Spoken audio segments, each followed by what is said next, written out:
تب آئیے آگے بڑھتے ہیں. قیامت کا پہلا مرحلہ سور پھونکنے کا ہے. جیسے ہی سور پھونکا جائے گا تو اس کے بعد اب حشر کا میدان. سیکنڈ حشر کا میدان. یہ حشر کا میدان بھی بڑا ڈینجر ہے, بڑا خطرناک ہے. کوئی سر پہ ٹپا مار لیتے ہوئے آیا ہوگا. پوچھا گیا یہ سر پہ کیسے چل کے آئے گا؟ تو اللہ کے نبی صلی اللہ علیہ وسلم نے کہا کہ جو اللہ پیر پر چلانے پر قادر ہے وہ اللہ سر پہ بھی چلانے پر قادر. کچھ لوگ آئیں گے آنکھیں اوپر ہوں گی, کچھ آئیں گے آنکھیں نیچی ہوں گی, کچھ آئیں گے ذلت کے مارے پریشان ہوں گے, کانہم جراد منتشر, کچھ آئیں گے ٹڈی دل کی طرح, پرندوں کی طرح سراس سے بھی کہاں جانا گروپ پریشان ہوں گے. یوم عسیر کہا گیا, بڑا سخت دن ہوگا کہا گیا. اور وہ حشر کا میدان آئے گا, ہر ایک کوئی آئے گا, سود کھانے والا آئے گا, پاگلوں جیسے حرکتیں کرتے آئے گا. الذین یأکلون الربا لا یقومون الا کما یقوم الذی یتخبطہ الشیطان من المس, کہ کوئی جو ہے نا پاگلوں جیسی حرکت کرتے آئے گا جو سود کھانے والا ہو. اللہ حفاظت فرمائے. جس نے زکوٰۃ ادا نہیں کی, جانور ہے اس کے پاس, جانوروں کی زکوٰۃ پڑ گئی لیکن جانوروں کو چھپا کے رکھ لیا, زکوٰۃ نہیں دیا, قیامت کے دن وہ جانور اس کے سر پر ٹھہرا ہوا رہے گا اور اس کو لات مار رہا ہوگا. اور جو قاتل ہوگا, کسی نے کسی کے قتل کی پلاننگ بنائی, اس کو قتل کریں گے, اس کو قتل ناحق اگر ہے وہ ثابت ہو گیا تو قیامت کے دن قاتل مقتول کی گردن لے کر آئے گا.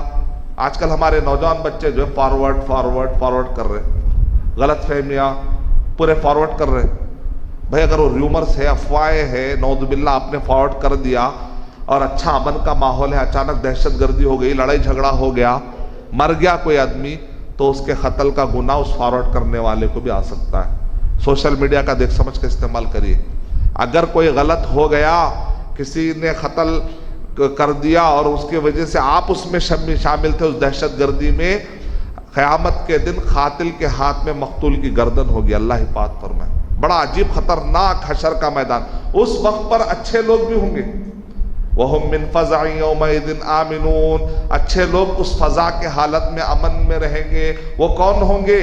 سورہ یونس سورہ نمبر 10 آیت نمبر 58, 59, 60 میں بتایا گیا, الا ان اولیاء اللہ لا خوف علیہم ولا هم يحزنون الذین آمنوا وکانوا یتقون. جو اللہ کے قریبی ہوں گے. قریبی کون ہوتے ہیں؟ دور ہوتا ہے جو نافرمان ہوتا ہے. جو قریبی کون ہوتا ہے؟ جو ایمان والا ہے, جو تقوی والا ہے. اب اس کے اندر بھی درجے, جو اولیاء کے درجے میں پہنچ گئے, اللہ تعالی ہم کو وہ قریبی لوگوں میں سے اللہ بنا دے. ان کو نہ خوف ہوگا نہ غم ہوگا, آرام سے رہیں گے.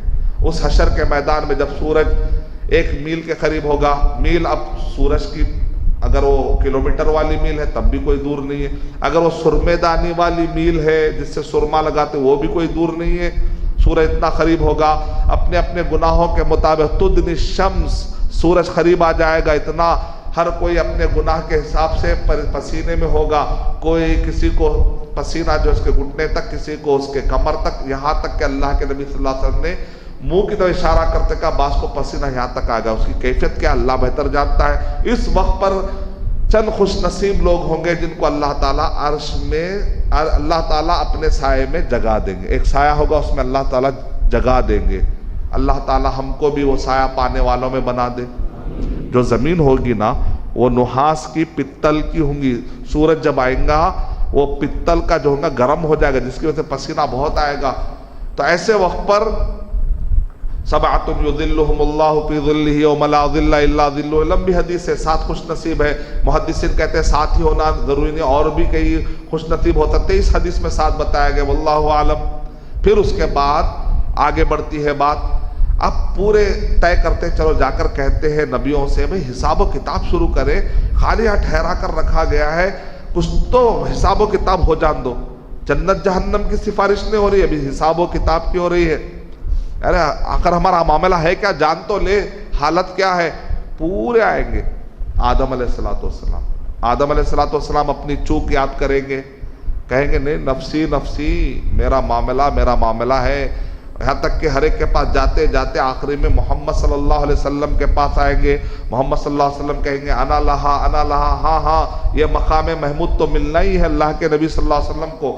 تو اللہ کے نبی صلی اللہ علیہ وسلم اپنا سر مبارک سجدے میں ڈالیں گے اور اللہ کے نبی صلی اللہ علیہ وسلم نے کہا اس دن میں ایسے محامد اور ایسے کلمات سے اللہ کو پکاروں گا، آج مجھے اس کا علم نہیں ہے، اسی دن سیکھوں گا، اللہ کی تعریف بیان کروں گا۔ نہ جانے کتنی لمبی مدت تک اللہ کے نبی صلی اللہ علیہ وسلم سر مبارک اپنا سجدے میں ڈالیں گے، اللہ تعالیٰ کہیں گے اے محمد صلی اللہ علیہ وسلم ارفع راسک، اپنا سر اٹھائیے، سل تعطا، پوچھئے آپ کی مانگ پوری کی جائے گی، واشفع تشفع، آپ سفارش کیجئے آپ کی سفارش پوری کی جائے گی۔ تو وہ کہیں گے اللہ بندے بڑے پریشان ہیں، حساب و کتاب شروع کیا جائے۔ جنت جہنم کا معاملہ نہیں ہو رہا، ابھی تو حساب و کتاب۔ اہل علم کہتے ہیں کہ 8 قسم کے سفارش اللہ کے نبی صلی اللہ علیہ وسلم کریں گے۔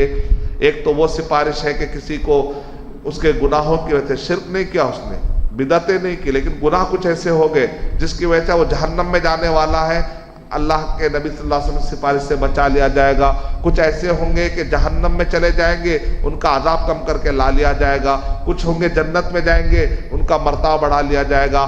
ابو طالب کے لیے سفارش ہوئی تو کہا کہ بھائی ہلکا عذاب یہ ہے کہ پیر میں آگ کے کھڑاون پہنا جائیں گے، جس سے کہ سر جو کھول اٹھے گا، دماغ کھول اٹھے گا۔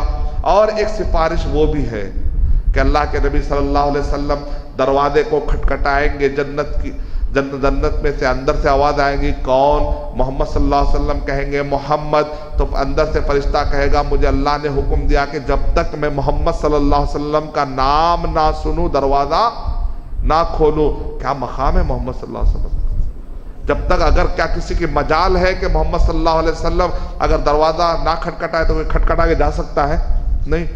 لیکن آج ہم جو ہے اماموں کی بات آتی ہے تو محمد صلی اللہ علیہ وسلم کی بات کو چھوڑ دیتے ہیں، نبیوں عالموں کی بات آتی ہے تو محمد صلی اللہ علیہ وسلم کی بات چھوڑ۔ ہم جب جو ہے شرک کرنے میں آتے ہیں تو اللہ کا مقام گرا دیتے ہیں، بدعت کرنے میں آتے ہیں اور اماموں کو فالو کرنے میں آتے ہیں تو محمد صلی اللہ علیہ وسلم کی بات کو بازو رکھتے ہیں۔ حدیث ہے، ہاں وہ تو ہے، لیکن ہمارے امام بولے، ایسا مت بولو۔ کیا اماموں نے ایسا تعلیم دی ہم کو؟